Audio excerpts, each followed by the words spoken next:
And it's a great day to be alive. I know the sun's still shining when I close my eyes.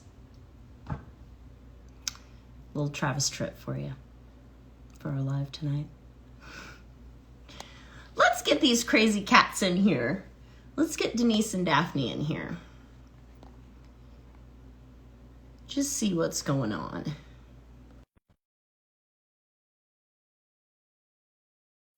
Us.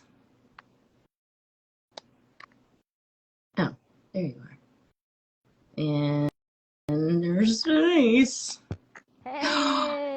Oh my God! What? Hey, you two. Denise, What's we up, don't have y'all? those. Oh, we need to get you some of these. How come you have that? Oh, look at this. They're pretty cool. They change colors. She said, "How come you have that?"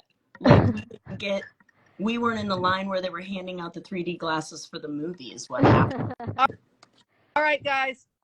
I got to do it now. Hold on. Look, this is my reading glasses for the day. Oh, I love the color. Gosh, Did you notice they were sitting right next to me? I love those. I know. Well, there's a little story. And the story is that I don't want to wear these glasses, but I went zooming all over my room. I cannot find any glasses because I'm old and old people lose things a lot. And I'm old. And so I had these glasses in here going, damn it, I can't read the comments. But then I was having conflict. Like, do I want to actually put these on? And I decided I did not. But then I saw you and I'm like, well, damn, then I'm going to put on my glasses. Wear them proudly, please. I love the color. And trust me, I lose things all the time. I joke that my hands are like black holes. So there's just like things everywhere. Well, maybe you're an old soul. Maybe that's what's happening. You know what? I have been told that before. All right. In your prior life, you got Alzheimer's. I believe it. And there you go. Okay, I put our little notes up here so that I would be prepared because, oh boy, we have so many things to talk about. But first, this is Daphne Mendoza, and will you please tell everybody where you are and a little bit about what you do? Yeah. So I am based out of Chicago. I essentially do in-home sessions as well as group classes, but everything is lifestyle based. So my training style really developed from me observing what frustrates people and dogs. There's something inside me that like really icks me when I see people get frustrated. And so my training style is very proactive in how can we figure out how we can make training part of our everyday life routine so that humans and dogs are less frustrated and more fulfilled because we're incorporating them into the stuff that we're already doing every day. What kind of dog person are you? Like, you know what I mean? Like, you and Denise have some pretty fancy dogs there. You guys had some cool pictures, and I'm like throwing food to a marginally lazy bully. You know, I had a marginally lazy Malamute just beforehand. So I think at some point I'm gonna write a book that's from a Malinois or from Malamute to a Malinois, and just kind of like how I would read that. how big of a spectrum that was. My first dog ever was a Schnauzer, who, from what I hear, was a unicorn. Very aloof to everything, but loved his family. He very much just knew like sit and paw. Those were the only two cues that he knew. But he was the best sidekick anyone could ever ask for. He was my little shadow, came with me everywhere. I had a Malamute. That was my demo dog before he passed last year out of old age. You know, he was just kind of over it. He's like, it's not getting cold enough for me. I'm out of here. Yeah. And I have two cattle dog mixes and a Malinois now. Wow. Where are you? In Chicago. Okay. Yeah, based wow, in Chicago. That's incredible. That's a lot of managing intense personalities. Yeah, you know, it's been kind of just something that I've done since I was younger. So I owned, before I became a trainer, I was a dog walker. I owned my own dog walking business in the Wrigleyville area and in downtown Chicago. And then because a lot of my clients were special needs dogs, dealing with reactivity, aggression, a lot of my clients trusted me to watch them. So, I live in a studio apartment that's slightly bigger than like a regular studio. And sometimes I would have 8, 10 dogs here that were special needs. So I very much had to structure my routines and to keep every dog successful in here and make sure that with how quirky everybody was, that everybody was set up for success. So it's just kind of been something that I've done my whole life. And although now I admit that getting a dog back to back to back, because I have a 3-year-old, a 2-year-old, and a 1-year-old, definitely a mistake. I was overconfident. But, my Malamute left a big hole to be filled. And now with having the three of them, it's just, they keep me busy for sure. Wow. But yeah, I feel the same thing about parents though that do that. My kids are all 5, 6, 10 years apart. They all could help the next. And I see people that have kids that are close in age and I'm like, you're a whack job. There's But a I fine get line that, between bravery and stupidity. Yes. yeah, I mean, I guess I just like the family aspect. Okay. Well, I want to tell everybody how I met Daphne. It was through some of the more difficult conversations and topics that I bring up, and advocacy is definitely one of them. So diversity, systemic problems. And what I found in talking to her was that indeed she is really good at managing difficult people, because I am a difficult people. And I say things that are, I just say stuff. And then I figured out that she was like, could talk to me in a way that was like, I hear you, but have you also considered this, this, this, this? And it's really appealing to me because it's a skill that you develop over time. Like, I bet you probably naturally have some of that, but I just thought it was funny when you were like, I've looked up to these people for so long. And because you have this quality that Denise and I notice, and that we maybe struggle in that area to understand some things or to be able to look at some things. I'm speaking for Denise. I'm sorry, Run Denise. with it there, Jerri. Are Yeah, you just put it all out running? there. Yeah. Actually, Jerri and I have talked about that. Like, we both share a common, let's call it a flaw. I don't know. Sometimes the mouth goes before the brain engages, and sometimes there are ramifications that go, especially like when you're on a little bit of a public stage. Like, it's really good to just step back for a minute. And I'm getting better, but it's still, my mouth goes fast, and often the problem isn't what I said. The problem is how I said it. Like, too quick, too cavalier. The message itself was fine. I just didn't do the 4.5 minutes of fluff that I should have put around it so that people could like deal. And then they just get angry and whatever. But I am getting better. It's just, it takes time. It takes thought and time. Yes. Yes. No, I totally agree. And I think it is, I'm a middle child, so I don't know if that tells you anything.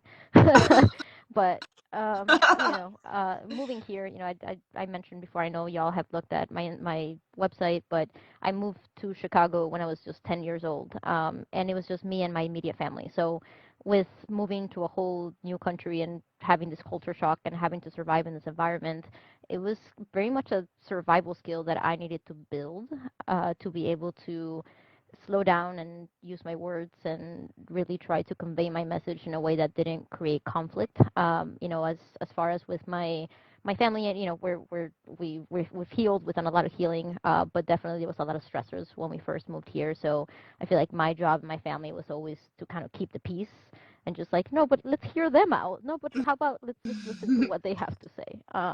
So I think that it just, like you mentioned, it's something that I think came naturally, but I think it had to be expedited because of my experiences when I moved here. But that's a huge compliment. So thank you both. Wow. So talk about that a little bit. I don't think I've ever had a conversation, certainly not publicly, or ever heard someone have a platform to discuss what it was like for them coming here to a different country. And well, I don't want to say, I don't want to put words in your mouth. So talk about that a little bit. It's something that I'm even just like working through like therapy now, because I feel like now that I'm at the point that I am, I finally have a little bit of a second to be like, whoa, I went through that, and that was a big change, with racism in our systems, right, comes with a lot of difficulties with even being able to move here. So my parents unfortunately couldn't tell me or any of my siblings that we were moving here for good. We were under the impression that we were just going to be here to learn English, be here for a couple of months. There was some security reasons why we needed to move here that we found out like later on. But up for us, it was just very much like, oh, well, yeah, we're just gonna go check out Chicago. Like that sounds fun. But then as we started to stay here a little longer, I remember my parents had to sit us down and have this very difficult conversation of like, we're not going back. Mm. And in Mexico, family is very it's very close to you all the time. Like that's your community. So to go from a family where I had cousins and uncles always around me, and working dogs. I know I mentioned that I grew up around a lot of working animals. To now, it's me, my brother, my sister, and my parents. It was a big shock, but the dogs were my rescue from all of that. My mom ended up getting me a Riku, which was my first schnauzer that I was telling you about, and that dude was my soul dog. He got me through some of the most difficult moments, and he's what inspired me. I was like, I feel like I can use this as an escape from the stressors of the world and being an immigrant, and I just want to be able to share that connection that I had with him because, as you and I have talked about, Jerry, people get dogs for a reason, Mm-hmm. and he definitely was, sent to me to just help me make it through some of the most difficult times. So I don't know, for me, it's a way to pay back to them, but it was definitely something that has made me the person that I am because of, all the difficulties and all the stuff that I went through. And, looking back at it now, it wouldn't be something that I would give up because Oh, I'm I this love that. stubborn, The best feeling. like we'll go through, through the ends of the world to do what I want to do. So. The most profound thing that I heard, just to kind of touch on something that you said there about people getting dogs for a reason. I heard from a 14-year-old little girl. Well, she was 14 at the time. And she's kind of in my little crew of people. Her name is Sky. She does rescue with Coco. But she was talking about a dog that her and Coco were connected over, and it was her dog, Machiavelli, who later passed away. She doesn't have him anymore. But at the time, Coco had said, I'm really proud of you for doing this work. And she was, just basically saying those kinds of things to her. And Sky said, this dog gave me someone to love. And I will Oh man. never forget that. It was like a whole concept cracked open in my mind. Oh, oh, so, oh, and I felt like that was a moment where I think like privilege will shatter for people. And you just realize like, I never had that experience. I've always had somebody to love. I've always had somebody to, I don't know. It was just heartbreaking to me, but in kind of that Yep. bittersweet way, where you're like, wow, she really, I don't know. It was cool. I think the So I connection that you have never with an thought to animal put the can't get any words. better. I Sorry, never go thought ahead. to put the words to it, but that is why I so like seeing people with dogs. I don't care who you are or what your circumstances are. I really like seeing people with dogs because there's something about loving a dog, which is just they just put up with you kind of no matter what. And I understand that in some cases dogs are with people who cannot give them the quality of life I might. So a homeless person isn't going to be able to do what I can do, but they can do what they can do. But at the end of the Mm-hmm. day, I'm like, you know what? In this world, all of us have to give a little. And so that dog might have to give a little bit, might not have a big Yeah. fluffy bed to sleep on. But the point is, that person really matters. And it took me a long time to really get there, to get past the, well, you should be able to provide this and that. And if you can't do this, you Mm-hmm. shouldn't have a dog. And now I'm like, you know what? If there's a homeless person who goes to the shelter and they want a dog, I hope that shelter gives them that dog because that dog is still better off with the person who loves that dog Amen. out of that box, out Amen. of that shelter.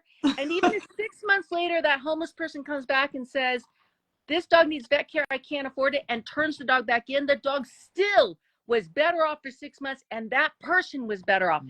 That was a huge mental shift for me, thinking about what dogs bring to people, what people bring to dogs. And it doesn't have to be all about the dog. It's Yep. it's about situation. And it was kind of it was a big moment for me to kind of to internalize why I was having those feelings. Mm-hmm. No, 100%. To to all of that. I sometimes have clients that tell me, "Oh my God, I feel so bad that I feel like I'm not doing enough," and I'm like, "Trust me, like the fact that your dog has a home to come back to, that has food, that they don't care about that stuff. I'm like, they don't care how much money you're Yeah. spending on them.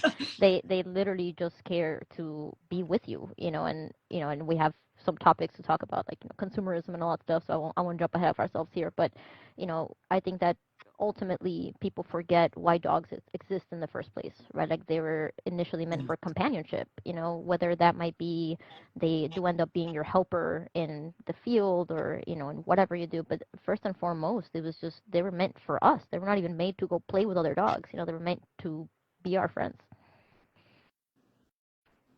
So we might just jump into that. We might just jump into consumerism since you said something about it. I mean, I think it's relevant to the conversation of, so if the shift is okay, that dog is better off over there than nothingness, than death, than the box in the shelter. I'm glad that those two have each other.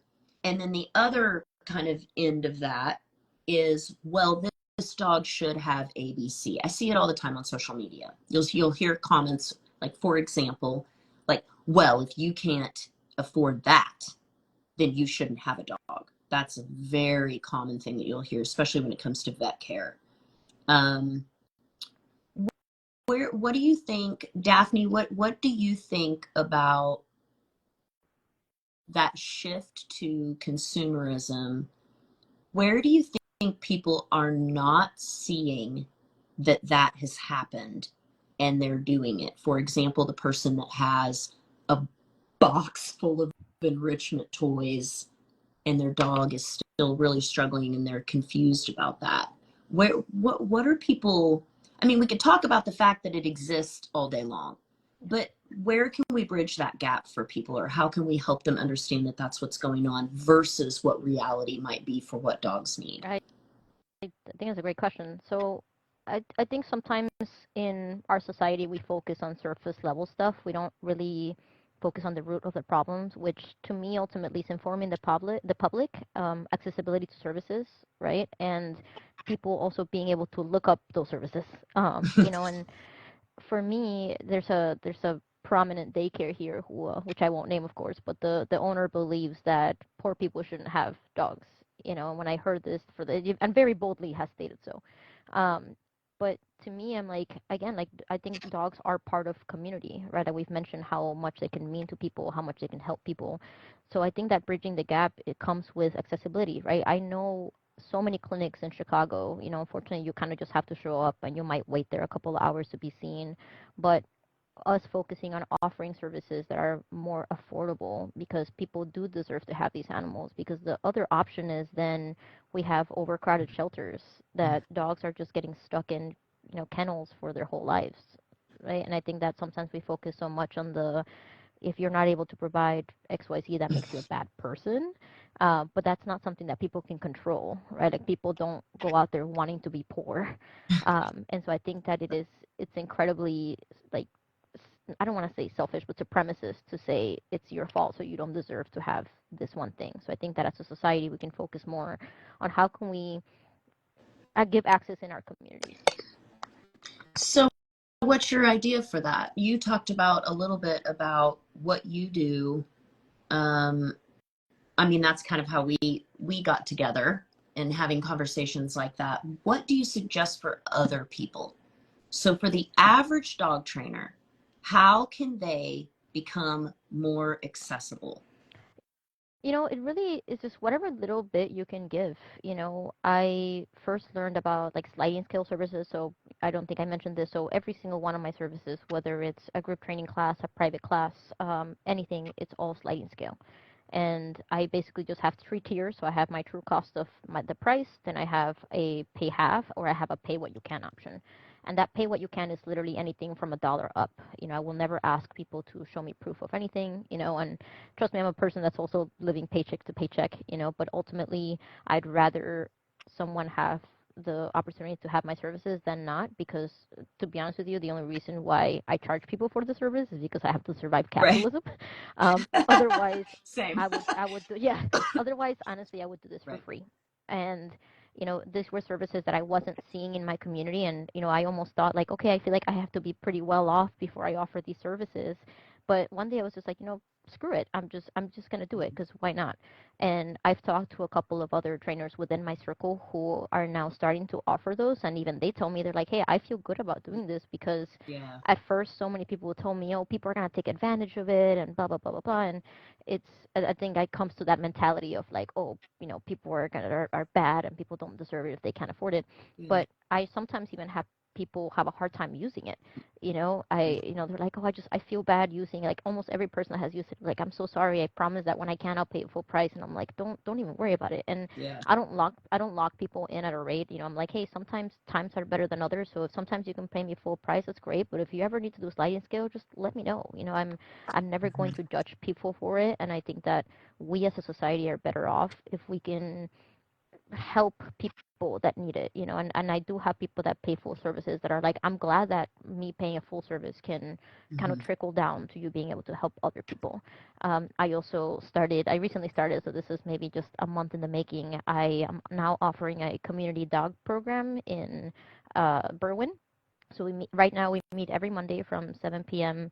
till 10 p.m. and it's come when you can, pay what you can, and we all work together to work through issues. Obviously, I'm there to assist in whatever way I can. Which shout out to all of my Gotham dogs out there that are watching this. But yeah, Yeah, that's I just am like, amazing. I really want to lead by example. That's always kind of been the kind of person that I've been my entire life. And just the fact that I'm now hearing, like I said, other trainers that are close to me that are like, hey, I'm starting to offer this. I'm like, that's enough. Like, change doesn't have to be this big thing. It can just be small little acts of kindness. My online school, we offer half off scholarships. We have since the day we opened. And when we started the school, it's 10, 11 years now, I was unsure about how that was going to work. Like, I had a lot of like, I can't afford to run the school if, half the people take advantage of this program, and I can't subsidize that hard. And I was worried about it. And first of all, that absolutely did not happen. My experience was much closer to what you described. People to this day are saying, well, somebody else wants it more. And I said, let's just stop with that conversation right there. That's not the right conversation. But it not only does not get taken advantage of, and my program's like yours. You have to say that at this time, paying full class would be hard, and that you won't take more than 3 a year, because that's our agreement, right? That's it. Do not send me your tax returns. Like, I do not want to know anything about your money situation. If you say you need help this term, we just give it to you. What's really interesting is every once in a while I get a note from somebody who's incensed because somebody took advantage of the program. So they will send me a note saying, you should know that you gave a scholarship to such and such a person, but they didn't need it. And the reason, and then they go on the story, and I'm just like, Man. I say, I actually don't care. I am not responsible for other people's behavior. I am responsible for my behavior. Yeah. And I think the right thing to do is to make training accessible. It is a big deal to me, accessible and affordable. Yeah, I'm sure there's some people out who take advantage of it. What's that got to do with me? I mean, the fact that people will take the time, though, to turn them in is shocking to me. It's just like, wow, that is the least of my problems in the big picture. I'm actually concerned at how many people don't take one because they are concerned. I said, it's not your worry about whether it's a limited resource. It's available. These are the parameters. If you need some help, take it. It makes me happy. It's my privilege to be able to give it to you because I can. And if it becomes a situation where it's not tenable, then I will take responsibility for making changes. That's on me. So until that happens, if you need some help, you take some help. But for sure, my worries, and then I'll tell you another story because it's just heartwarming. We had a local event a couple of years ago, and the thing was pay what you could afford. And then we had a bucket there or whatever. So we had to rent a building, and we did all these things. We made so much money on that event that it was an embarrassment. Like, it was like so much extra that we had to find somebody to give it to or something to give it to. But if you tell people, pay what you can afford, and they look at the situation, they know you bought food, they know you rented a building, they know you brought in instructors, I find that people actually go the other direction. If they can afford it, they overpay. And then you end up going, okay, this wasn't supposed to work out like this. Now we have to do something with all this extra money. And it was just like, people can be really amazing if you give them a chance to show that they're really amazing, but you just have to give them a chance to show it. Yeah. Exactly. I think that I have also noticed, I would say within the last year especially, that it's become much more common to speak to hear about accessibility and affordability. Because I know when I got here, it was very much not that. And then there was a short period of time where it swung all the way the other way, and there's a small pocket of people that are charging these, insane prices, and even for things like apprenticeships as well, that the average person certainly not be able to afford. I was like, damn, that's like a year in Cornell. You might as well just, holy moly. Okay, so let's, now that we've talked about what that is and what consumerism does, why do we think? What has injected, I mean, we all kind of know the answer, but let's break it down for people that maybe don't understand why we're always bitching about capitalism.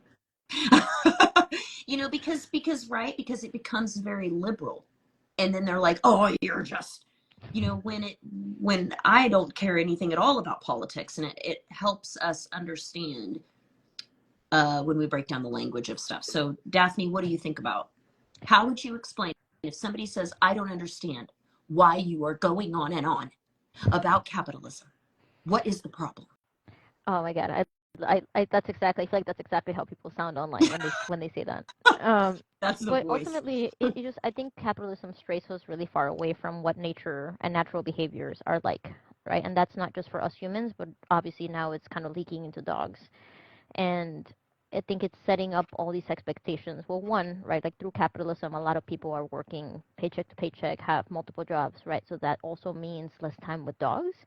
And I think that through it, or to think about the American dream, right? The American dream is like, you got to a certain level, you bought the dog, the house, the this, right? So the dog becomes an object, right? Or the dog becomes something to that seem more like as a tool or like as a secondary thing. I don't know if that makes sense exactly. Versus I feel like for me and my family and maybe other cultures, dogs are meant for the companions, right? Like when you look at how indigenous people have lived alongside animals, they're very much a part of our community.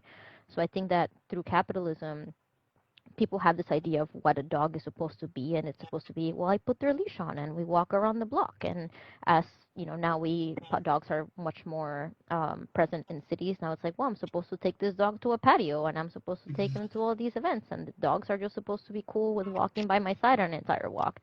And we don't realize that it's getting to a point where now we're asking dogs to be not dogs anymore. We're like, hey, then we have to buy them the coat and we have to buy them the all these collars. And like I said, like we talked about earlier, dogs don't care, about that stuff. If you can have a stick on the ground and a dog is like, that's amazing, let's go. In Mexico, I never remember us feeding kibble to any of our dogs. They ate what we ate. I remember my grandma at the end of each meal, she would just scoop up whatever was left and give it to the dogs, right? And I feel like now we're so infatuated of like, oh, you have to get like the highest grade level this and this when people can barely afford Yeah. food for themselves, you know? Yeah. Um, so I think that it's pushing us so far away into this illusion of what having a dog and being a person with a dog in the city, at least for me and in my area, is supposed to be like, and it's just nothing that is natural, at least to me.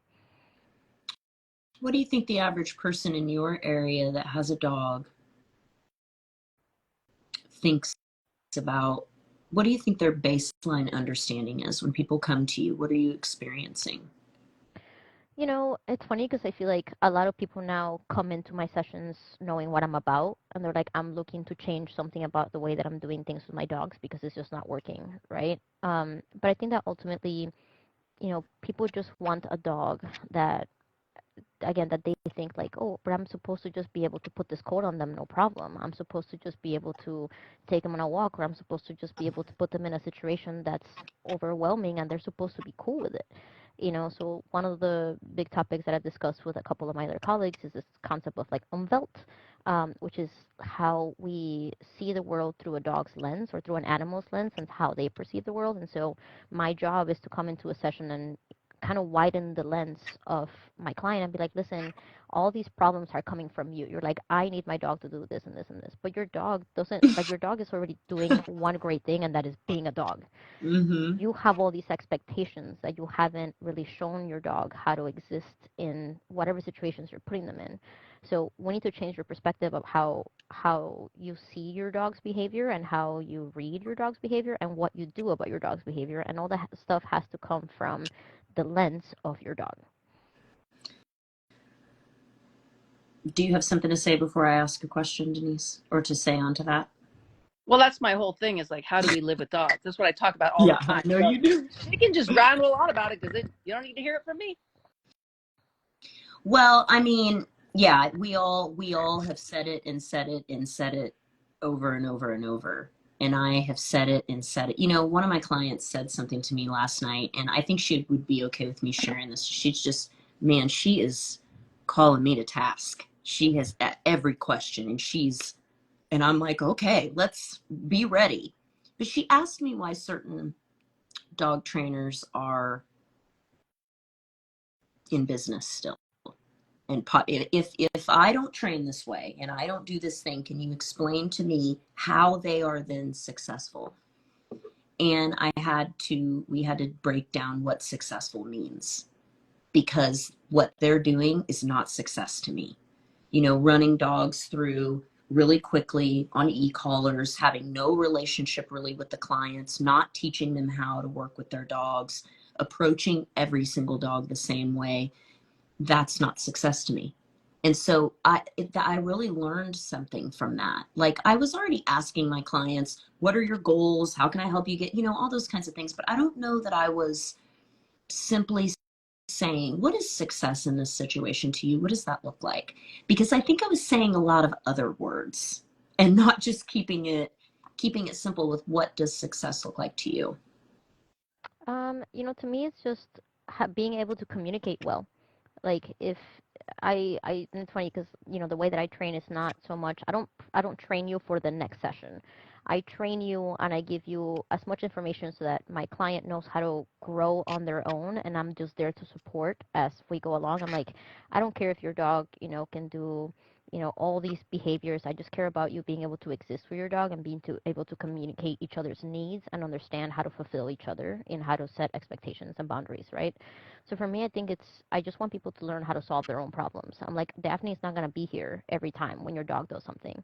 So I'm like, I'm all about critical thinking. I'm like, I am like, when I leave your house right now, I don't care if you don't call me for 3 months, a year, you know what to do. Mhm. Like, that's ultimately my goal. I'm like, I want to give you so much information so that you know the why and the back end of things, so that any time that you're having an issue, you're like, okay, let me take a step back, let me think about what Daphne said. And I have so many clients that text me, they're like, oh my god, I had a what would Daphne do What would moment, yeah, I love that. and that to me is the biggest success as a trainer, as a mentor, because that's really all we are, and people know that they can reach out to me, email. I have virtual check-ins as well, so that if they are kind of having some hiccups, I could be like, okay, cool, this is what we're gonna do. But yeah, ultimately to me, it's just that the human and the dog know how to be fair to each other, and that they know how to operate well as a team.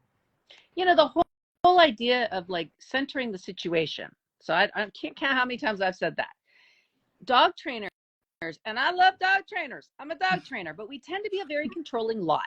So you get all these people who come in, and they got and it doesn't matter which rules you might have the rule the dog has to sit on place for 3 hours, or you might have the rule that the dog has to have enrichment activities for 3 hours. I have not seen a relationship between training style and tendency towards controlling behavior. Like, it's in us. And I think most people just want to live with their dog in harmony. And it's like, what is it going to take in this household? Because they aren't going to put their dog in place for 3 hours, and they're not going to create 3 hours worth of enrichment. So if you walk in the door and you say, all right, what's working here for you? What's not working here for you? Let's get a little priority list here. How can we make this work? Big picture, like Mm-hmm. management changes, lifestyle changes that aren't a misery, aren't stressing people out. And I gotta admit, I love watching all this stuff on Instagram or whatever, like all the things people do for their dogs. I'm like, that's amazing. I don't do any of that. I just live with my dog. And today I had my dog with me, and I was driving my little gator around the property. And I brought a dog along for no reason. It wasn't even like he was going to get to do anything. But what occurred to me is the biggest enrichment for my dogs is my time. That's it. Don't even have to be 1,000%. doing a thing. Yep. If you are in the room with me, you're a happy dog. Mm-hmm. And so if I go in the car, I take the dog, even if I leave him in the car, because I can do that safely on the other side, because they just like coming along for the ride. You know, it doesn't have to be an activity at all. And I don't know. So, well, did you walk your dog today? Oh, no. But you know what? It doesn't matter because I'm in a room which is like 200 feet square. We are stuck in here together. They're happy because they're with me. That's it, you know, and people think it has to be so complicated. It does not have to be that complicated. It has to be time. Just be together, and that's a lot. Yeah, I think if we think about it more like our own, you know, close friendships and the ones that really like add to our lives, what are the qualities of that friendship? What makes it so great? And I just was telling somebody this today that I have so many friends that I've been friends with for multiple decades. And what makes it so great is that she stuck around, he stuck around, I stuck around, and we watched each other through all these phases and had to learn how to forgive each other, how to have grace for ourselves, for each other, how to say sorry and apologize, and you know, maybe change course a little bit when something wasn't going quite right. But if you can do that, you can have really great relationships, I think, with lots of different species. Yeah. If you have that quality.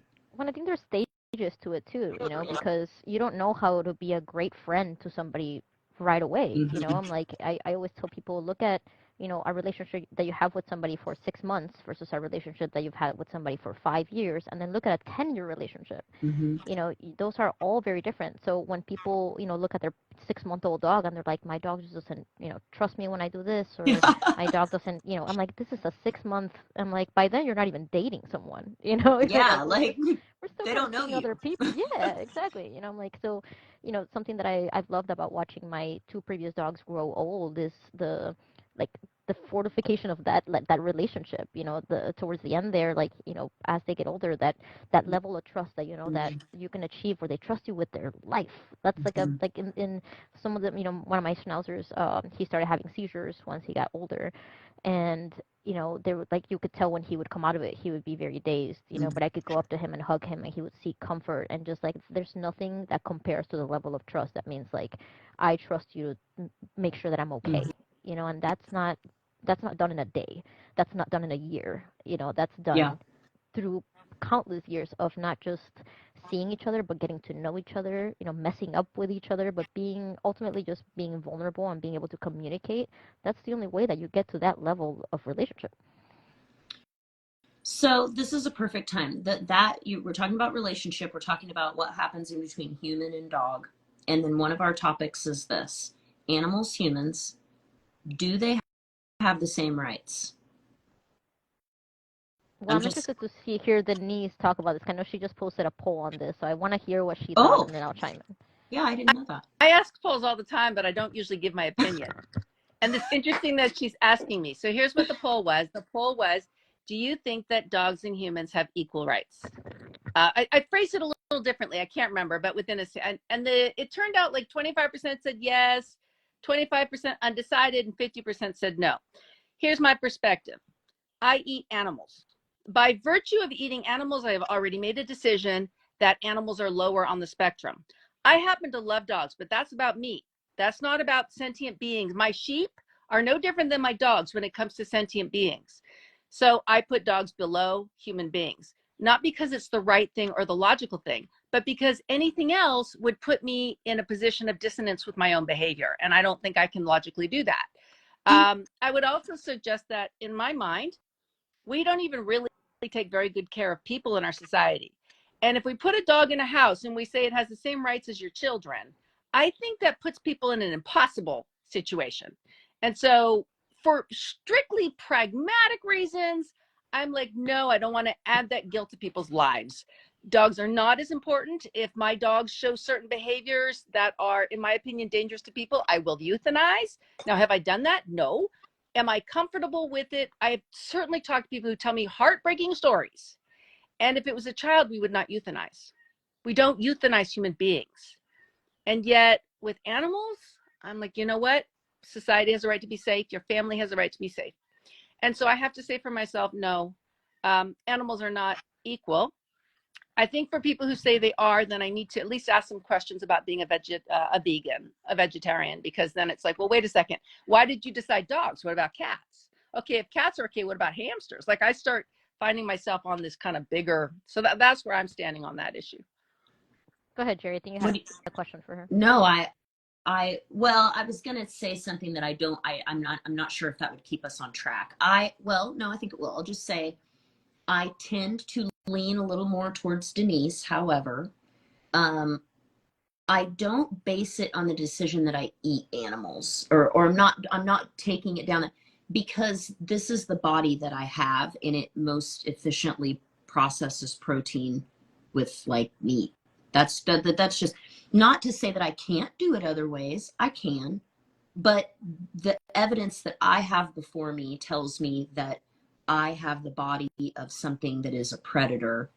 And also because human beings, we make things, we do. So I don't know that I would go down that train of thought with it for this reason, because I wouldn't say to a bear, you shouldn't, you know what I mean? Like it's an omnivore. It's going to eat meat. That's what it's designed to do. And so it's doing what it's instinctually called to do. That's what I feel like I'm doing when I eat meat. So I just want to say that. And other people can agree, disagree. One of my best friends is a hardcore vegan, and we're friends and we learn from each other. So what I think about it is that I steward over animals in the same way that I do over children, because they appear to not have the same ability to navigate society that I do, because I learned all of these rules of domestication. So if I'm asking something to be in my life and it has not learned the rules of domestication, I can't really put that thing in a hierarchical place above me. Not because I don't really think that I'm more like I'm better than a dog. I actually don't think that. I don't think that I'm better than a horse. I think we were just all dropped into these bodies and this is what I got. Yes. And I don't know, because I've never been a horse to know what. So I don't think that.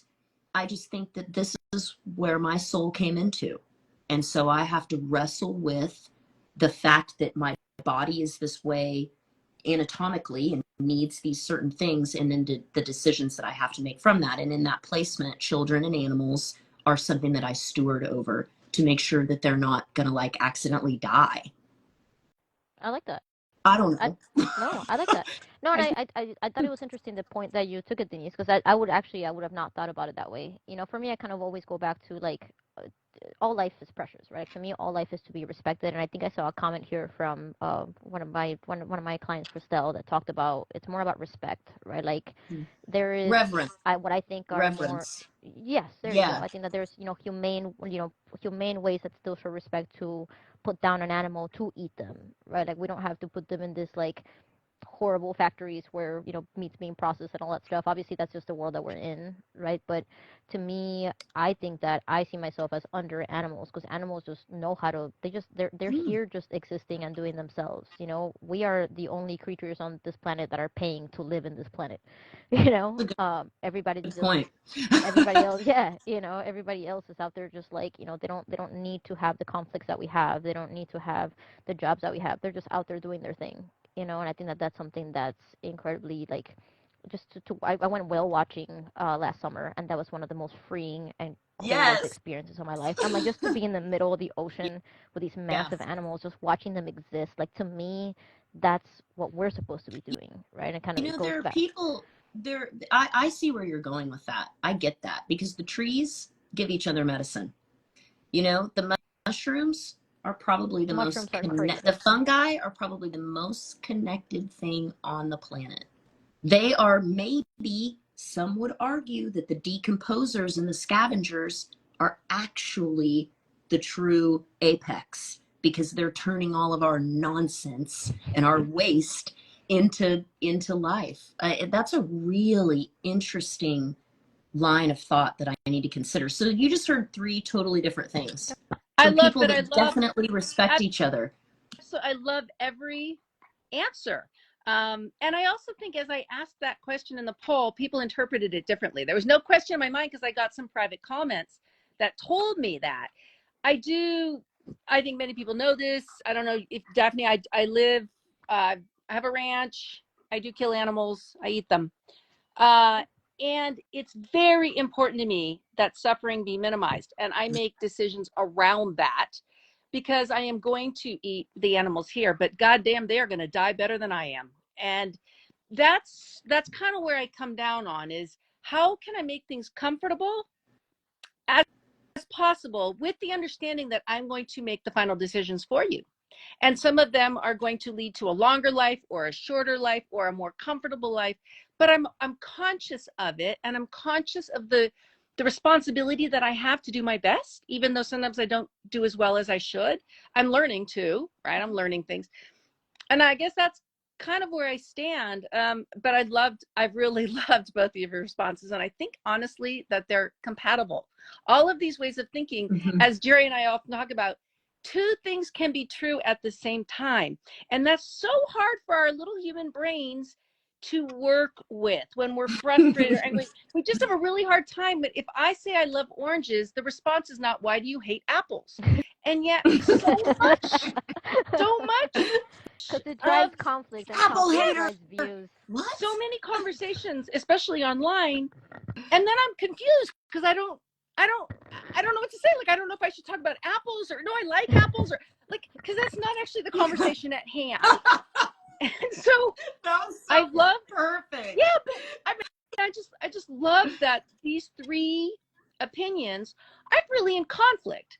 They're different ways of looking at a circumstance in front of us, and they're absolutely different. And yet, I don't think they're incompatible. They're just they take us different ways. I think just so like people that are listening, the reason that worked was because we were all listening to each other's answers in the spirit of understanding.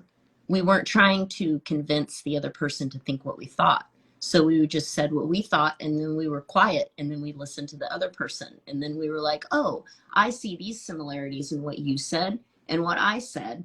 They are different, but in the middle we have this sort of like intersectionality of where we're really trying to just be thoughtful and think this through and use our life experience. Next how music video. how can we make that more common, more of the default? Because that alone, the whole fighting over dog training, that alone, the ability to stop worrying about making you think like me. And I'm just going to tell you why I do what I do and why I love it so much. Now, what you do with that information is up to you. But and then I'll listen to you tell me what you do and why you love that. How I think about this every day. How do we make that? I mean, maybe this is how we do it. Maybe modeling respectful conversation. You have to show people how to do it because we just don't see it. Yeah. Well, I will also argue too that we have to remember that social media thrives on conflict, right? Yeah. Like social media, like what drives traffic is you being like, "Fuck you," whatever. So we have to remember that, like a lot of times, what I feel is that what we get shown is surface level BS. And so even in my own industry, like here in Chicago, all the professionals that I've met, I'm able to have these conversations no problem. So I really do think that it's less of the people that are doing what you're doing, Denise, that are just like over here in the surface level bullshit area, just being like blah blah blah blah.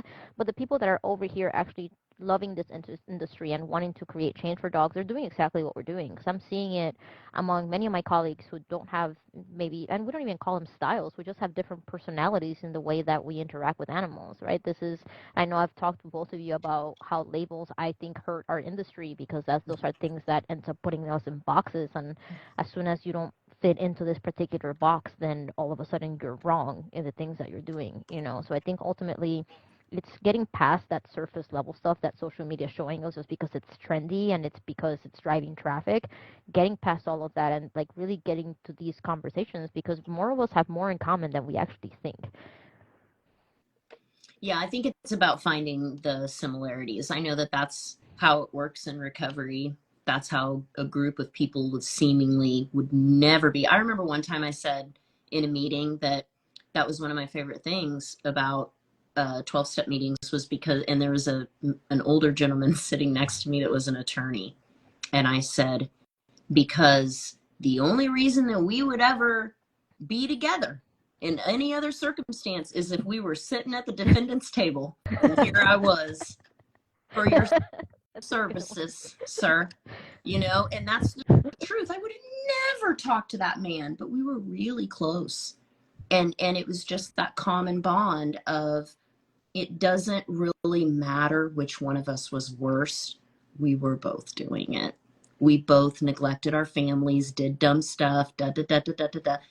And you could, there were definitely people that had more sensational stories, but it just never mattered. It never mattered. It was at the end of the day, we all had the same problem.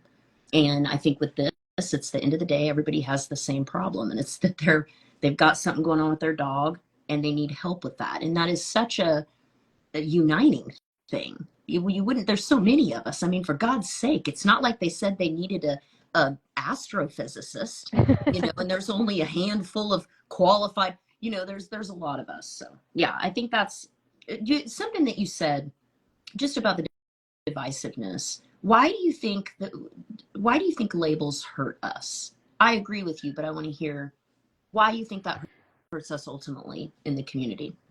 Because everybody's an individual, and dogs are individual. And so for you to say only this method works for this dog, I mean, I think there was like some tea the other day about a balance trainer using, Denise was talking about this, about a balance trainer using positive methods and this person not giving credit. I'm like, who the fuck cares? We're helping dogs. Right, like we're helping dogs, like, and ultimately I'm like, the more that we can share, and this is why I love the community that I'm building, like with Gotham Dogs, half of my clients are trainers, or not clients, but half of the people that come to the club are trainers. Yeah. And there's times where we all just kind of sit on the sidelines and are like, I'm maybe I have this case, or we get to share ideas, and at no point am I like, hey, that was my idea that you used, right? How dare you? I'm like, dude, if it can help a dog, like, who wants, like, why? So when ego starts to get in front of the work, that's when problems happen, because we're no longer worried about helping people and dogs. We're worried about people's egos and making them feel better about themselves. There's nothing so distressing to me as somebody making fun of someone using, because my whole thing is, what's the kindest answer? I will always, always, always default to the kindest, to people, to dogs. It's just my philosophy of life. There's nothing I find more distressing than seeing somebody make an effort to use a more kind approach and getting shit on for it. Because I'm like, that more than anything else destroys everything I care about. Everything I care about. And I was so upset. I kind of lost it a little bit. Maybe not my most professional, but it's so fun. It's, at the end of the day, it's the most fundamental thing. If my personal goal is to move everyone to the kindest answers in life across the board about everything, that's always my, so to me, that was just like hitting me at the lowest possible point.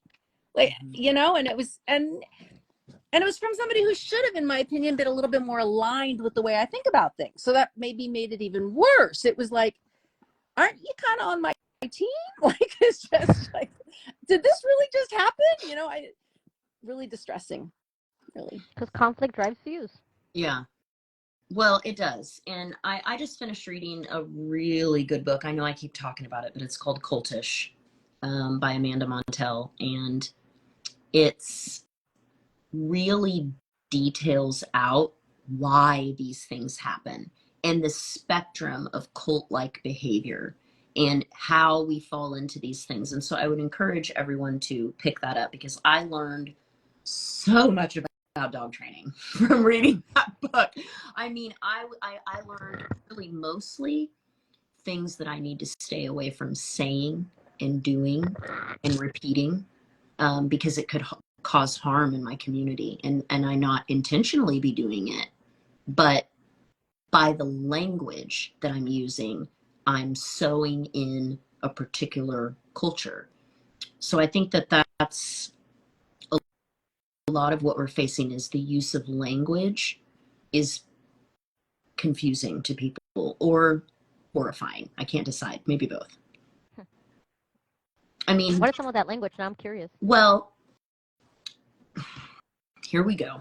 Well, Well, this is going to parlay into something else we're talking about. So language like, okay, let's talk about some buzzwords. Abuse.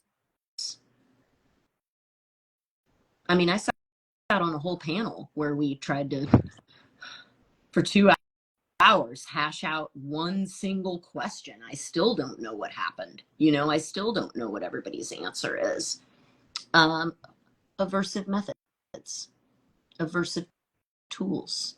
These are these basic words that are in language all the time, especially in our community, have become so inflammatory that if you say it, you're dropping a bomb in the middle, and it depends on which side you're on. Denise, we were talking about this the other day, that there's certain things that if they're said in conversation, we're like, oh, maybe that wasn't, you shouldn't have said that. What? I'll stop talking so I can let you guys comment on this. Oh wait, Denise, I think your mic is off. Oh, your mic is off. Oh, can we talk about the person below who's behaving badly? I would like to talk about that. I just deleted them out of here. Oh, okay. So they're gone now. I just removed them when I see them. And then I guess my question to them is what are they getting out of this? Like, where does that come from in a person? Why would you come on somebody's live and just throw stuff out? Like, what kind of thinking leads to a behavior like that? And then what does the person get from that? And what's the best way? Like, do you ignore these people? I block them too. I can tell you. Tell me more. I'd like to understand. And then Daphne will probably drop some bars on this too. But it's a spirit of cynicism. It's like a spirit, and I know I'm being a little hocusy pocusy with that, but it is a survival tactic. So some people would call that a spirit that is on someone. It's a survival style. It's a relational style to go around in the world baiting and making comments that really don't have any consequences. So I can come out, I can get this really quick, like little dopamine hit from doing the thing, and then I can run away with no consequence. Very much like when a drug addict first starts doing drugs and they don't have the series of really catastrophic consequences, or when a person that is shoplifting first starts stealing and they don't have some of the consequences. Because of social media in the comment section, you're able to stay in that space, like in that place, and you can just live there. And if nobody ever calls you on it, or you never have a true consequence from it, then you just continue relating in that manner because it gets you something. Just like we say with dogs all the time. Well, they wouldn't be doing it if it wasn't getting them what they... So the function of the behavior to me is the thing that we're seeking stimulation. We're always doing these things. And that's how that person is choosing to use their reward center, which they don't know that, but that's what's happening. You said it beautifully. And then Mike Tyson once said, he's like, some people on the internet just need to remember that they just need to remember what being punched in the face is like, Yes! I say that all the time. But ultimately, it doesn't, again, like, it's just, it's almost like they're doing it for their own self-satisfaction, right? So when you don't let them get to that nerve and you're just like, dude, go back to your mom's basement, then. Well, does anybody actually respond to that? Like, when I see stuff like that, I don't even have a reaction except like, are you that young? Okay, so some people really do have a feeling about it. Oh, Coco and I used to spend hours a day arguing with 15-year-olds on TikTok. Did you know you were arguing with 15-year-olds? 1000%. I came by this honestly, Denise. Jerri, I come by these lessons honestly. I'm so disappointed. I will be heard. I will be heard by these young women. There was recently, I think a TikToker got like a bunch of hate over some, something dumb, and so he ended up finding all the parents of people.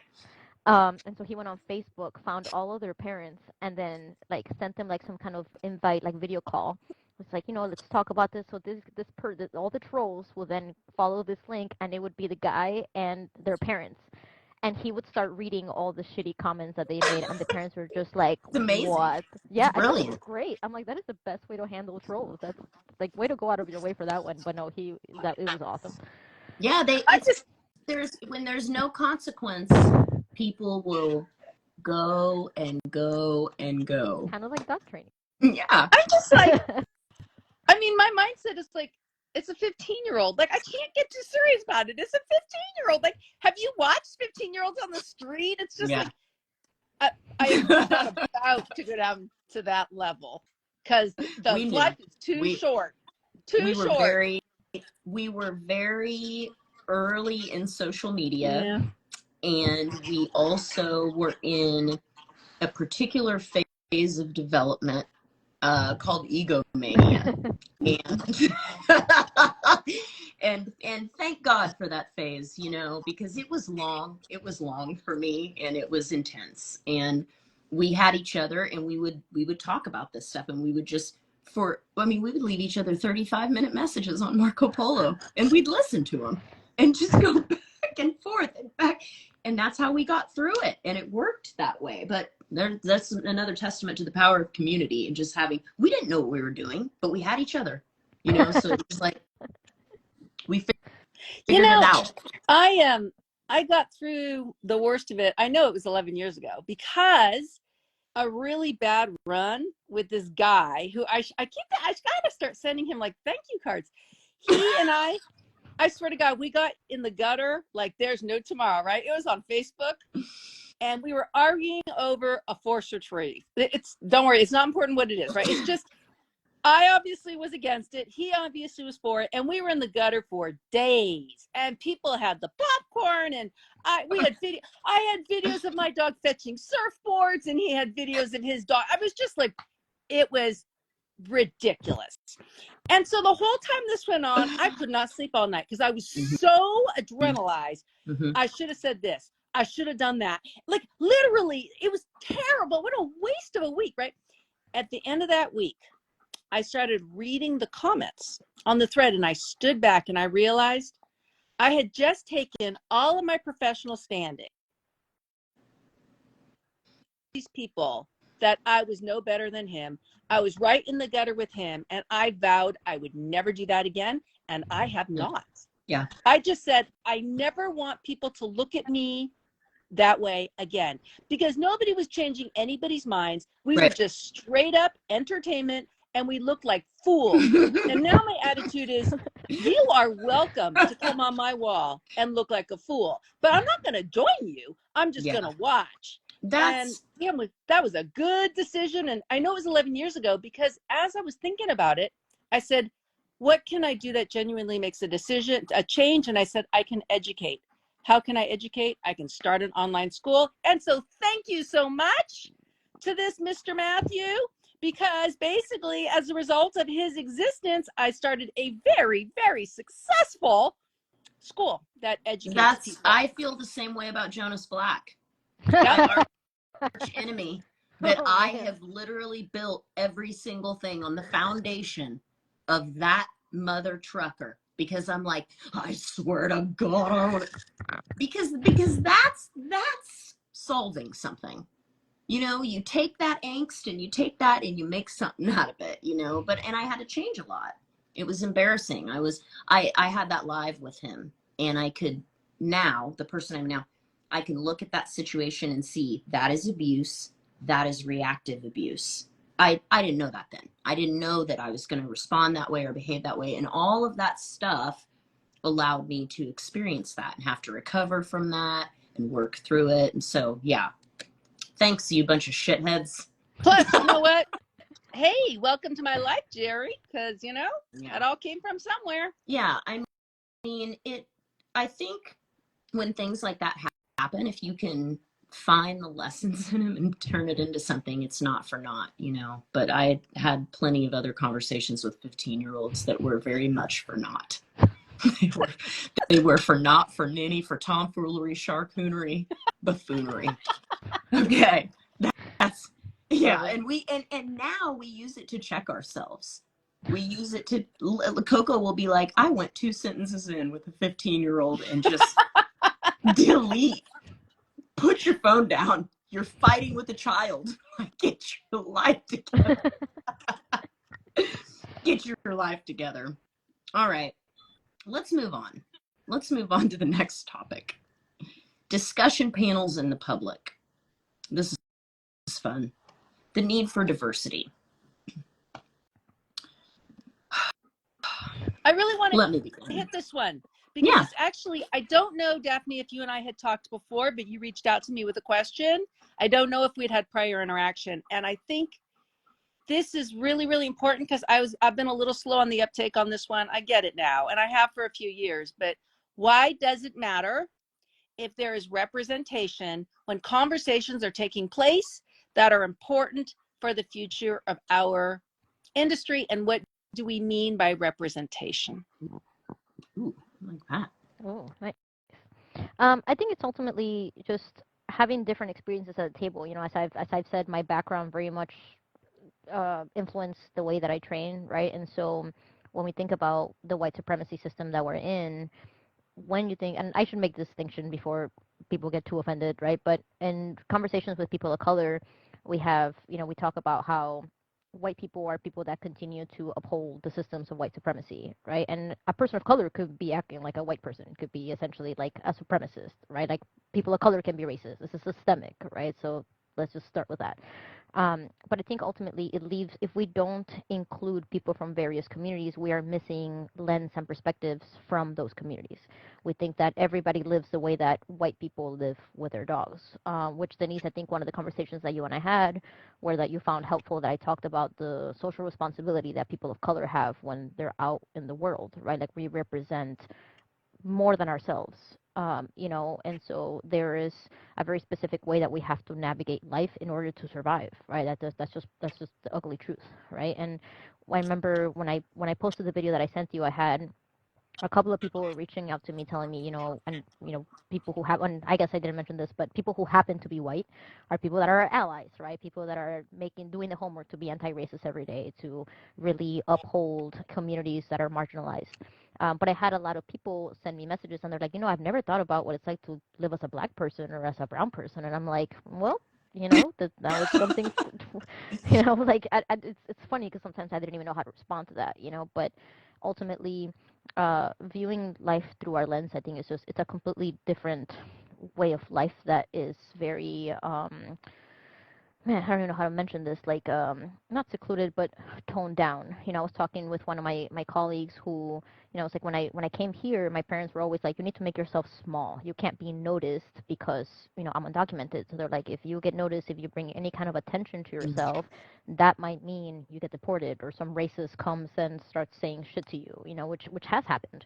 And so, you know, I've learned to just kind of like be in the background and stuff. And then things started happening to me that I was like, this doesn't feel okay. Like, I don't like the way that this person talked to me or interacted with me. And, you know, what is this weird feeling in me? And I think it took me a while to not just collect the language to be able to describe, you know, to talk about racism in a way that's not just like, like inflammatory to people. But without listening to those experiences and what people go through and how that applies to dogs, we just are missing a huge part of our community because we don't live in just a world filled with white people, Can right? Um, yeah, can I give an example of what you're talking about yeah, within the dog world? yeah, please. So this is my You guys keep hold freezing up. on me. Oh, are you? Is it just you, or is it just? Can you guys see me? Are we frozen? I know we're all at the mercy of our internet connection, so I can see you, Daphne, and hear you. yeah, I Maybe it's think Denise's internet. yeah, because sometimes Denise freezes too, so I don't know Yeah. if there's something Okay. going on with her connection. Okay. Yeah. So the thing that I think of when I hear this topic as it relates to dogs is the world of veterinary behaviorists. Mm. If you think about how someone becomes a veterinarian, and you'd have to know this, you'd have to look, and I have. I have. Um, I looked because one of my friends, I wanted to know how many Black women before her had graduated with doctorates in veterinary medicine. No. Yeah, you're freezing a little bit Oh, on us. you're here now. Okay. I think we're okay now. Are we okay? There we go. There you go. Okay, I think Okay, we're good. good. Everybody's back. Okay. So I wanted to know how many women before her at Oklahoma State University had graduated, how many Black women had graduated with a doctorate in veterinary medicine. And she would have been only the third ever to graduate with any type of doctorate in agricultural science. So I was like, whoa. And so I started looking at more statistics. So if veterinarians are about 70-30, if you look at the outgoing classes that are graduating, 70-30 women, men, we know that predominantly those are going to be women that are coming out of agricultural schools, because those are the schools that have veterinary programs, the state schools, typically. Yeah. Except, I think, for like UPenn or something like that. But normally agricultural schools and people that are driven towards those sciences come from smaller towns, farming communities. Maybe they're legacy students and their parent was a veterinarian, those kinds of things. You don't just fall into veterinary medicine generally. So if we're looking at those that group of people that are coming out of those schools, you're going to get predominantly white women. You're going to get predominantly white women, and you're also going to get women that are coming from, at minimum, generally upper middle class to even in the wealthier, because that's a lot of school. And I can't tell you, I know a couple of veterinarians that have put themselves through school, and they have, they're paying $1,000 a month when they come out. The majority of the veterinarians that I know that are women that do okay have husbands that are also professionals.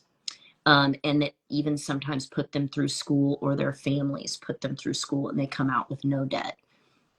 Nowhere in any of those scenarios have I ever met, with the exception of one, and this is just my life, I get that they're out there.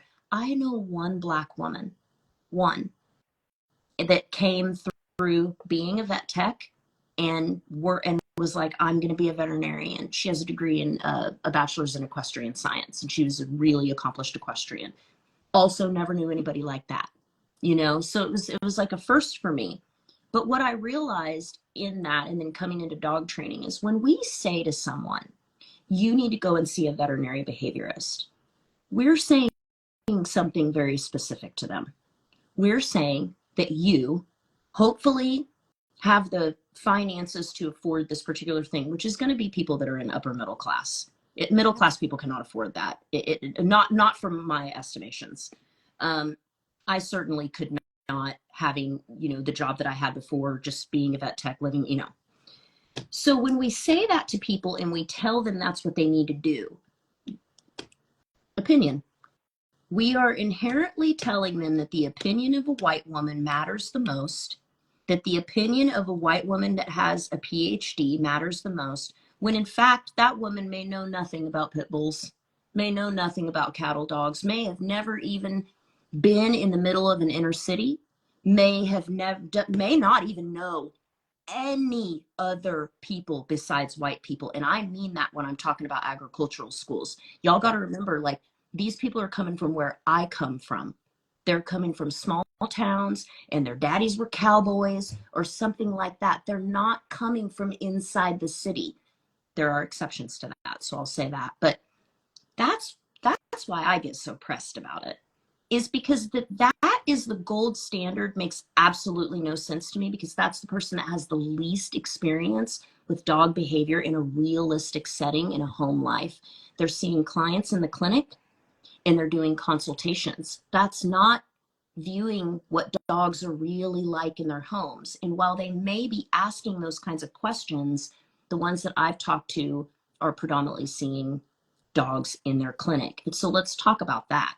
If you're spending 4 years in your undergrad and you're doing that, and then you're spending 4 years in vet school, that is a heavy, heavy, heavy burden. Yep. To come out and it's taking up all of your time. All. You're not volunteering. You're trying to survive, and you're most likely taking Adderall, FYI. Okay? Because they all do. Just to even make it. And these are intelligent people. These are people that probably were at the top of their class, and they're barely making it through vet school. It's so stressful, right? So then after that, you have to decide that you're not going to go out and be a veterinarian. You're not going to go out and practice.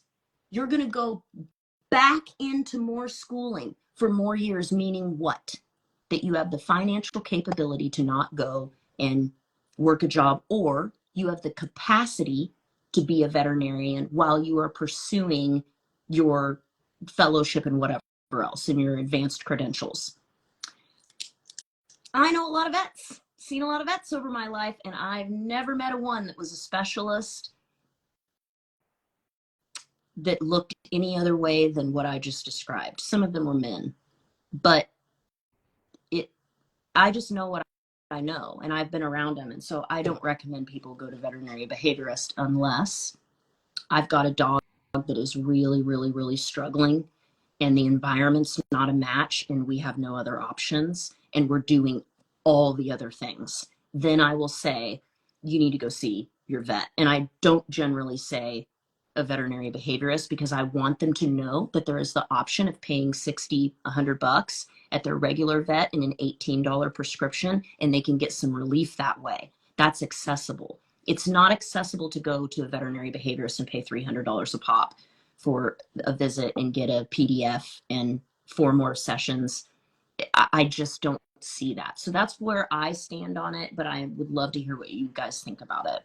I like that you mentioned, this behaviorist, because I've had a lot of clients that, maybe can't afford to go to a behaviorist, and they're like, I really didn't learn that much. Like the first session, it was just kind of somebody talking at me, and that was a $500 session. And I ended up learning more from you and the X amount of sessions that we've had. And I think that sometimes their exercises are not practical.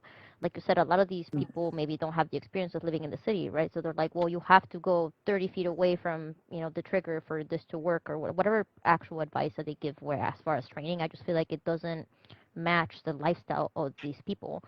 With you also mentioning, like, the people that go to veterinary school and that go to these programs, this last year, I've really tried to make it a point to volunteer at career days for a bunch of different high schools. And I was pretty much just the only person that worked in some kind of like animal job. And everybody, all the kids would always mention, I only thought that you could just be a vet or you could work in the zoo. And the one school that there was, other animal professionals, it was just one, it was a private school, but there was still a lot of like, kids of color, mainly Latino children, and a lot of them spoke mainly Spanish. So it was cool that I could code switch and be able to talk to them. But there was a crew from the aquarium there that was talking about, how to work at the aquarium, what the things that they did. And I just saw these kids' eyes just like kind of roll at the back of their heads, because none of the stuff that these, if there was a white crew that were talking about, like, oh yeah, look, we Yeah. went to, we went to this school, and I was able to have horseback riding lessons, or this is how I started. I'm like, this is not Yeah, relatable to at any all. of the kids that are here, At and all. yeah, I'm like, most of them, and these are conversations that I had with them. They were like, I didn't even know that as an undocumented person I could go to college, right? Or that I could even afford it. I'm like, these people, it's not even in their radar to be able to go that far ahead, Mm-hmm. because they just don't have the opportunities, right? And so I think that the representation is important, because as soon as they saw that, they're like, oh, you get to make your own schedule, you have your own business, like, you were able to make it in a way that was not just, I just went to school. I essentially started, like I said, I started my own pet sitting business. I did end up working for a couple of daycares. I did end up working for a couple of training facilities, but I got my experience more on that hands-on. I still went to a training school to learn kind of like the science and everything, but it's super important to see somebody, that looks like you in an industry that maybe Mm-hmm. you're curious about, because then they understand your lifestyle. I had a client who unfortunately had to give up their dog because she ended up moving to college, and the dog was way more than they initially thought.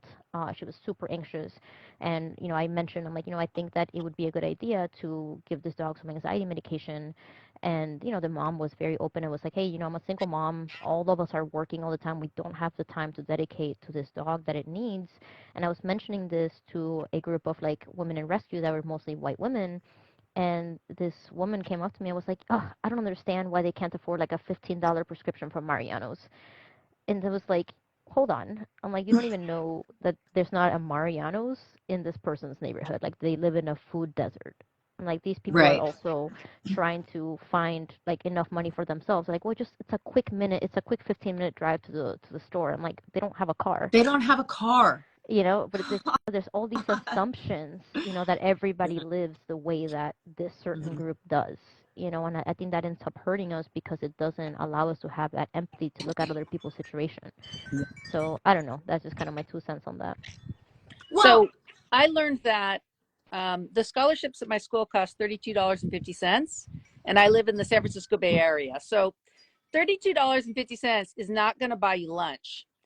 And it was the process of talking to people where they would say, I've saved up $32.50. Didn't that smack me in the head? And I tell you, my staff had the same experience, because we've had a lot of conversations about, we really just didn't understand how tight life is for some people, that they have to save up for that. Or they say to me, well, I'm waiting till my next paycheck comes through. That freaks me out. I'm like, whoa, no. If you have to wait for your next paycheck to buy this class, I don't know that you should buy this class. Like, I'm concerned about your well-being, you know, and that was something I needed to learn, just because I was living in a circumstance in a place where I don't know anybody who was living that tight. And I guess that's how you learn sometimes, but I did figure it out.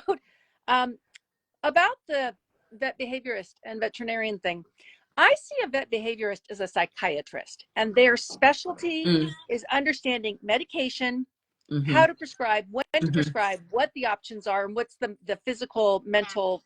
That's what I see them as. Yeah. I think that's really accurate. I see a dog trainer as the psychologist. That's the person who comes in and has much more knowledge of the whole situation and gives you a plan. And I would give a lot to see equal respect. That it doesn't really matter how many years of education you have, because if I'm a dog trainer with 30 years in, does that mean I get 30 years of credit against a vet behaviorist who has 12 years in college or whatever? I mean, to me, it's like, look, doing different things. You're good at your job. That's awesome. I give you a lot of credit. But recognizing that I am not a vet behaviorist. I'm not going to give you advice about medication, even though I do know a few things, you know? And I just think that a normal relationship would recognize that a dog trainer who's 10 years in has 10 years of solid experience. And that deserves the same credit that you get spending 10 years in school. Now, admittedly, they may have 10 shitty years of experience, like they may be terrible trainer. But if they're good at their job, if they're trying to work with you, if you develop that relationship, then there should be incredible mutual respect going both ways. Because I can say, hey, I hear what you're saying, but I don't think that's going to be realistic. You know, I understand you're giving them drugs and their separation anxiety, but this is not a situation that's going to work there. You can have conversations and make it a team. You know, everybody matters on the team. And right now, I don't think we have that. Yes. We have kind of a look up at the vet behaviorist like there's some kind of a god. That's what I meant. Thank you for saying that last part. I have huge respect for them. I have huge respect for what they've done. I also have huge respect for dog trainers who are good at what they do, go into a situation and make it better. And I would like to see our industry as a whole just recognizing having a different role with different years of education doesn't actually make you more qualified to talk about the other person's part. Give me a solid dog trainer who's been in there a long time and worked with a lot of challenging dogs. If I was a vet behaviorist, I'd be so relieved to have such a trainer, because it'd be like, look, my job, what I'm passionate about is the medical basis for dog behavior problems. And I can help you with medication. And what you're passionate about is helping this dog succeed and thrive in this family. And right now, I feel like we are inadvertently creating a wedge where none should exist. Like, the vet behaviorists that I know best are actually really decent people who want to work with good dog trainers. They get it. They understand that we each have different roles. Outside players who are not really dog trainers. Yeah, that's fair. Okay. And who are definitely not vet behaviorists. Those people are creating a wedge where one does not exist and does not need to exist. Like, there is no reason why anybody should be looking up at anyone.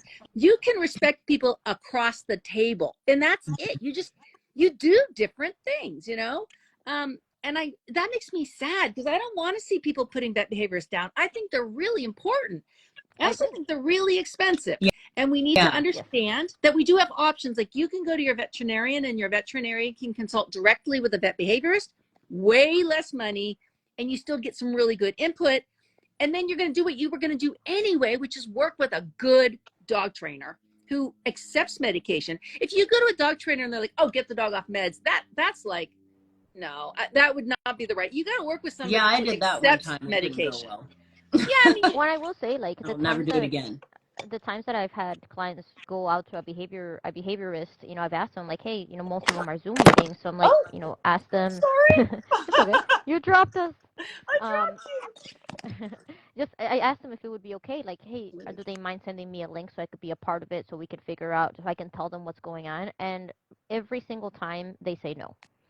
And it ends up being where the client, I don't want to say waste an hour, but kind of, where they just paid $500 for this vet to talk at them because they don't think they have all this information, rather than having a professional there to be like, hey, this is the things that we've established, these are the problems that I'm seeing that is coming from another professional, and I'm not seeing the need for collaborations. Not to say that it doesn't exist. I know one in Oak Park that's wonderful, and I work with her, but for the big companies, I've never been let into a conversation. Even when I've emailed them and be like, hey, I'm the trainer, I've been working on this, I wanted to make sure that we're all a team in this and figure out what's going on, and every single time I've been denied. That's just, I find that really disturbing. I have close relationship with a vet behaviorist, and she would always work with the trainer. Yeah, You know, my experience is probably in between.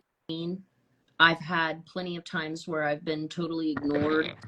I also have had times where I feel like the vet behaviorist was excited that they were working with someone. I also felt very not maybe critiqued isn't the right word, but I felt as though once they said I was their trainer, there was a lot of going through it with a fine tooth comb, and which that's okay, I guess. I mean, I don't have anything to hide, but yeah, I think you said it best, Denise, with we shouldn't be looking up at anyone. And then somebody in the comments said, in medicine, that's called scope of practice. So your scope of practice is just different. I think that's a great way to think about it. yeah. Or even like a social worker, right? That dog trainer Yeah. is the social worker. They're Yeah. in the home, and they really do matter. And Mm-hmm. there's things we can do to create better bridges. I mean, there's what, 80 vet behaviorists in the entire United States? Not like there's so many. We can actually talk to every single one of them.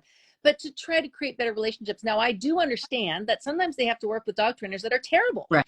And they're not a person you would want your client working with. But I think it helps if we go in with an assumption of competence. And then if you're asking certain questions and you come to the conclusion that there's going to be a problem, you don't have to be an asshole to say, I'd be concerned about taking this path with this dog, and this is why. Mm-hmm. And if you're having a group conversation, at the end of the day, it's the client who looks at it and says, all right, how do I want to go forward? And I'm not saying that that's the perfect answer, but there is no perfect answer to the situation. What I do think, though, is not getting the dog trainer involved wastes a lot of time, because I cannot imagine that a client could spend an hour with a vet behaviorist and have any idea what questions to bring up. I mean, that's just so unlikely. And it's likely that the vet behaviorist is going to tell them things that a good dog trainer already told them anyway. And now it's really about getting it applied. Like we had a guest a while ago who was talking about, it was Ashley over at Chaos Canine, talking about her job is to synthesize. She says it's not that the clients don't have all the information. They actually do. They've been on social media. They've worked with trainers. The problem is they're like, I have all this information and I have no idea what to do. Mm-hmm. Like, it's like, how do I actually apply this? And she's like, at that point, it's not so bad. I just have to go in and say, you know all these things. Mm-hmm. This is what it means to help you make distance if your dog is reactive. This is what, for my dog, because we make these huge leaps of assumption. Yeah. That, oh yeah, no, you just make distance. No, you have to tell them how do I do it? What do I do if my dog isn't moving when I pull on the leash? Like, you just actually have to get them in there and help them with that. It's so unfortunate. The further the divide between the vets are the ones we look up to and they tell us what to do. It cannot be that way because we're doing different things. And that's, it's just straight up disrespectful, but it also is going to send dog training the wrong direction if we don't find a way to create more of a roundtable approach where we're just doing different things. Yeah. Totally.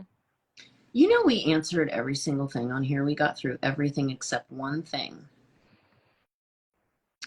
The Spanish speaking population. And how what kind of things can we do? So I know for myself, my website's automatically translated to multiple languages I would have never even, and Chelsea spent hours upon hours upon hours doing that. the captions, like my caption systems, they're all translated into whatever people need. So that's the way that I get by with it. There's a feature on Instagram that they recently came out with that you can change your captions to whatever the user's language is. And I think that's awesome. What do you think about this, Daphne? Yeah, I mean, I've even thought about because right now I feel like I just have a lot of projects going on, so I'm like I can't just add more stuff to my plate. But I've even thought about hiring some of my I have an intern that came from Mexico to, learn from me for a couple months and then went back. So I was thinking about reaching out to her and be like, "Hey, I have these homework assignments that I've just originally typed in English. Would you mind just doing them in Spanish for me?" And then some of the videos that I've done, and again, some of my very, very long to-do list, where it's just a voiceover so that I don't have to worry too much about the editing of the video and I can just speak it in different languages, right? Or you can hire someone to do that for you and you can just kind of overlay it. So I think ultimately it's just like seek other Spanish speakers that maybe are within that industry and ask for help. Just I think this is again why I have my community program because it's in Berwyn, so it's a mainly Latino community, and sometimes people will be walking their dogs, and you can tell that they're like a little bit afraid to come up. And again, it's that fear of not intruding in people's space as as a person of color. But then as soon as I'm like, oh hey, qué pasó, cómo está, they're like, oh okay, okay, cool, So I think that there's a sense of safety, when you can give people a range of not just languages, but just again like experiences and seeing them where they're at. This is something that I love about the stuff that you do, Jerri, that you really are just like, I just need to see where you're at, and I'm gonna help you. I'm not gonna instill my what I think you should do or whatever. I'm here to build you up. So reaching out to other Latino trainers and being like, hey, would you want to collaborate with me? Or I have this client. I have some facilities here that sometimes just send me clients because they're like, we don't have a single Spanish speaking client or a Spanish speaking trainer here. So here's their number. So it just seeing who in your area does that and connecting them. So if somebody does reach out to you, you have a resource rather than like, well, I don't know. You kind of have to go figure it out because I feel like, again, even for me, it's hard talking on the phone with people sometimes, especially if you don't know the language, right? So at least knowing enough so that you can at least like have like a short conversation about like, hey, maybe I don't offer these services, but I know somebody that does, and you can communicate that to them so it doesn't feel like awkward. But yeah, I think ultimately that. If anybody is listening to this or knows somebody in the Marin County area of California, I know of somebody looking to hire a Spanish speaking trainer. So send me a note and Nice. I'll get everybody hooked up. But she's having a terrible time. And we have a population to serve here. And it's hard to find them. So if you're that person and you're like, oh, that's me, send me a note. It's a nice humane society. It's a great place to work. So yeah. Well, we did it, you guys. Any final thoughts I'm almost before I sad now. make us take I'm like, our man, I really rubber enjoyed this. selfie? This was really cool. Oh, it's way fun. So fun. I mean, the comment, everybody was really liking these like deeper topics. Like people are tired of hearing about all of the surface stuff, like what Daphne was saying earlier. And when you get into stuff and you can have a conversation between people that aren't going to be mean and hateful to each other for having a different opinion, it's like the best thing ever. And you can learn so much out of just like an hour and a half of a conversation. I don't know if you guys Yeah. saw this, but the person who was trolling? They apologized. They They did. apologized. They But did then because someone the was mean to power them. of But then love. someone was mean to them. So instead of like being like, "Well, shut up, hater," I would have been like, "Well, look at you. Way to go." I am so with you. I've been like, hey, you know what? That was 10 minutes ago. We're in a new minute. This is a new minute. We don't even care That's about okay. that. So You're welcome. you're welcome here. Okay, everybody smile so we can take our little selfie.